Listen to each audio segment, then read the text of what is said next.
O governador de São Paulo, Tarcísio de Freitas, comemorou a aprovação do texto base do projeto de lei antifacção, relatado por Guilherme Derrite, secretário da Segurança Pública dele, que está licenciado. Repórter Misael Mainetti trazendo as últimas informações aqui no Jornal Jovem Pan. Tudo bem, Misael? Boa noite. O que falou o governador? Como é que foi o posicionamento dele depois dessa aprovação? Bem-vindo, Misael.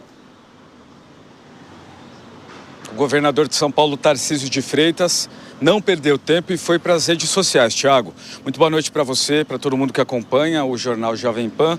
Tarcísio de Freitas comemorou esse sexto texto, que foi aprovado pela Câmara, o projeto antifacção, e ele disse que é o que os cidadãos de bem querem por parte do Estado, se referindo à União, e aí ele gravou um vídeo sobre isso. Vamos acompanhar esse vídeo primeiro. Hoje o cidadão brasileiro, o cidadão de bem, tem motivo para comemorar, porque a aprovação do marco legal de combate às facções criminosas sepulta definitivamente a era da leniência. O Brasil resolveu chamar essas facções pelo nome certo e decidiu enfrentar o seu maior inimigo. O marco legal representa o início de uma nova etapa, porque aquele que vem dominando o território, levando terror às comunidades, enfrentando o Estado brasileiro, vai perder. Aqueles que votaram contra resolveram enfrentar o tema pela lente da ideologia, mas o Brasil resolveu enfrentar o tema pela lente da realidade. Resolveu enfrentar o seu maior inimigo, o crime organizado. Como resultado, nós temos novos tipos penais, aderentes à realidade, ao dia a dia das facções criminosas. O endurecimento drástico de penas, a retirada de benefícios, o fortalecimento da execução penal, a possibilidade maior de asfixia financeira, inclusive com perdimento acelerado de bens e a intervenção em pessoa jurídica. Parabéns à coragem do presidente Hugo Mota e também ao trabalho profissional dirigente do Guilherme Derrite, que foi o relator. A segurança pública voltou ao centro do debate nacional e quem não entendeu isso, não entendeu o Brasil.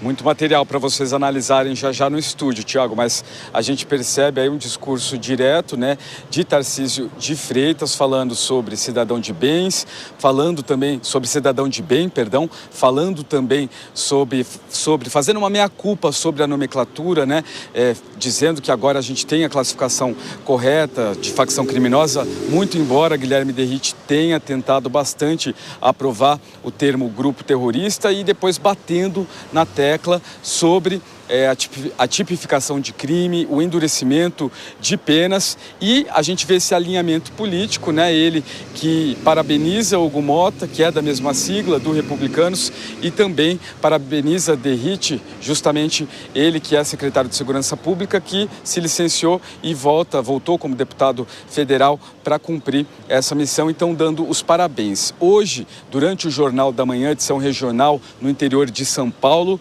o governador Tarcísio de Freitas também deu declarações e aí ele falou sobre ideologia versus realidade. Acompanhe. Esse projeto de lei que combate as organizações criminosas está indo no sentido do endurecimento de pena. A sociedade está dizendo, basta, eu não quero mais o Estado leniente. E até houve muito debate sobre isso, enquanto a esquerda veio muito na lógica da ideologia, enxergou esse projeto com a lente da ideologia. Eu acho que o Congresso enxergou o projeto com a lente da realidade.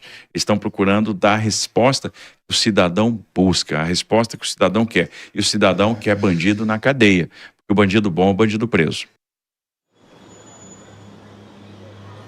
Quando o assunto ainda está em banho-maria, os parlamentares tentam de várias maneiras falar que este é um assunto apartidário, como deve ser, A gente viu várias vezes Guilherme Derrite dando esse tipo de declaração, Tarcísio de Freitas também, mas quando a chapa esquentou, ataques diretos entre esquerda e direita, e aí Tarcísio de Freitas fala, que a esquerda viu tudo isso com ideologia, mas que ele e que Guilherme Derrite, representando aí a direita ou a centro-direita, viram como a realidade e comemorando esse último projeto que agora é apreciado pelo Senado. Tiago, a gente vai continuar também acompanhando como é que vai ser a partir do Senado, porque ainda não existe aquele consenso máximo, esse projeto ainda pode sofrer pequenas alterações. Você aqui na programação da Jovem Pan, vai ouvir muitos especialistas sobre isso e também os secretários de Segurança Pública falando sobre o impacto dessa aprovação. Por enquanto na Câmara, depois pelo Senado. Você volta já já, Misael Mainetti. Vou chamar mais uma vez as nossas comentaristas. Agora eu vou começar pela Dora Kramer. Ô Dora, claro que é um posicionamento já esperado do governador Tarcísio, aliás, o secretário da Segurança Pública dele foi o relator. E essa forma como ele vai às redes sociais e também concede as entrevistas, tem um pré-candidato à presidência aí ou não, Dora Kramer? Olha, pode ter a presidência, pode ter a reeleição, porque a gente também fica achando, dando a reeleição de barato, como se a reeleição ou o governo de São Paulo já tivesse resolvida, mas ele também precisa trabalhar para isso. Agora, é interessante, né? O Misael traz exatamente esse ponto. Ambos os lados se acusam mutuamente de estarem partidarizando a questão. E os dois partidarizam, cada um à sua maneira. Então, essa questão ela está absolutamente contaminada e vamos ver se, quando o cidadão perceber, ou pelo menos perceber sempre percebe, porque ninguém é bobo, mas quando sentir que não é adequado, que está sendo usado de massa de manobra, de palanque, pode ser que não fique muito satisfeito, porque isso daqui para frente vai aumentar. E o uso exagerado desse tipo de coisa, ele tende a ter o efeito contrário. Não adianta a gente ficar, mas vou desistir de ficar dizendo que não deve ser partidarizado porque o assunto precisa de unidade, porque não vai ter. Não vai ter. Eu não sei como é que o senador Alessandro Vieira vai se virar no Senado para impedir que isso tome conta, porque ele diz que o foco dele é o mérito e que ele vai tirar essas narrativas do debate. Isso está posto. Agora, vamos ver, então, vai ganhar, digamos assim, eleitoralmente, quem tiver mais habilidade para fazer esse uso, para usar o cidadão de massa de manobra. Por quê? O que a gente está vendo agora não é um plano de ação, é uma parte de um arcabouço legal. São leis. Leis são importantes, ok, mas o que o Estado precisa é se estruturar, se organizar, se unificar para atuar. Esse plano não se fala nada sobre presídios, não se fala nada sobre retomada de territórios, nada. Fica se falando sobre aumento de lei, perdimento, não sei o quê, mas as pessoas continuam na mesma, sem saber o que efetivamente fará o Estado para minorar essa situação. Ô Denise, e o governador usa uma frase muito, talvez, citada pela sociedade em inúmeros casos de violência, só que ele faz uma adaptação, que bandido bom é bandido preso, né? De qualquer forma, talvez tentando amenizar um pouco esse discurso?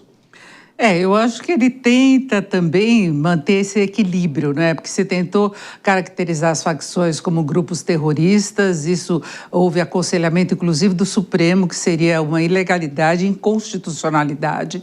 Já houve essa alteração de início na proposta que foi defendida pelo secretário Derrite, né, como relator do projeto. Então, se tenta amenizar. É uma questão muito delicada. A segurança é importante para toda a sociedade, mas a forma como se trata da questão da segurança também pode mexer com a opinião pública. Nós tivemos aí falas do presidente Lula que foram até estabanadas quando ele disse, antes inclusive da operação do Rio de Janeiro, de que o traficante também seria vítima do viciado, não é? Depois teve toda uma explicação, a assessoria passou a noite explicando isso, depois ele tentou aceitar como correta, ofereceu ajuda ao Rio de Janeiro quando ocorreu a operação, mas em determinado momento ele falou em matança. Aí, novamente, ele sofreu uma perda de popularidade nas pesquisas eleitorais. Mas é curioso que as pesquisas mostraram que a população apoiava a operação da forma como ela foi realizada no Rio de Janeiro,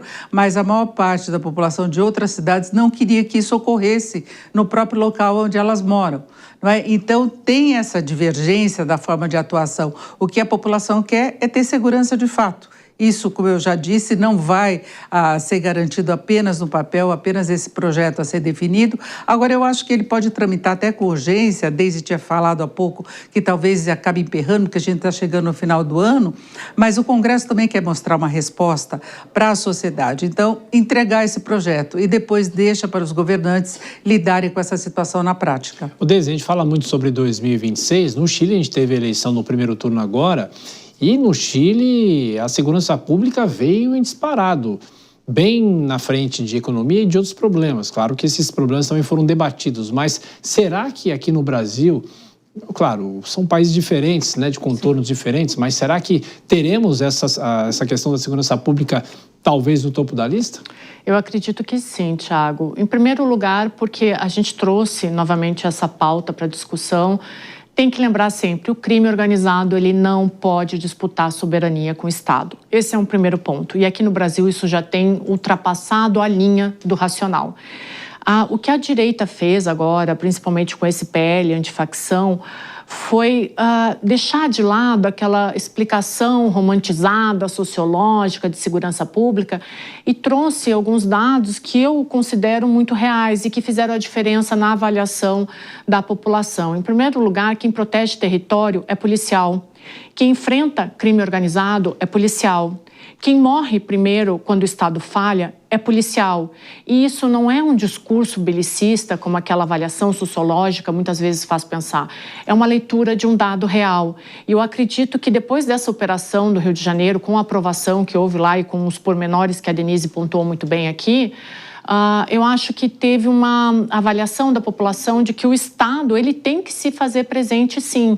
Então, eu acredito que essa pauta da segurança pública, ela ultrapassou aquela linha de vai ficar em segundo ou terceiro plano numa eleição e ela deve dominar, sim, o debate eleitoral no ano que vem. Denise, quer completar rapidinho? É exatamente um ponto que a Deise colocou, que é policial, que é vítima e que está lá na linha de frente, mas depois daquela mega operação no Rio de Janeiro, a Secretaria de Segurança do Rio, os responsáveis admitiram que eles não têm condição de manter o policiamento constante nas favelas para inibir o avanço das facções. Então, foi uma operação violenta, específica, que tinha um objetivo claro, eram duas áreas que estavam sendo dominadas pelo Comando Vermelho, mas eles admitiram que eles não têm essa estrutura. Então, é o que a gente falava da prática, de se mostrar resultado e não apenas essa discussão que acaba tendo contornos ideológicos no Congresso.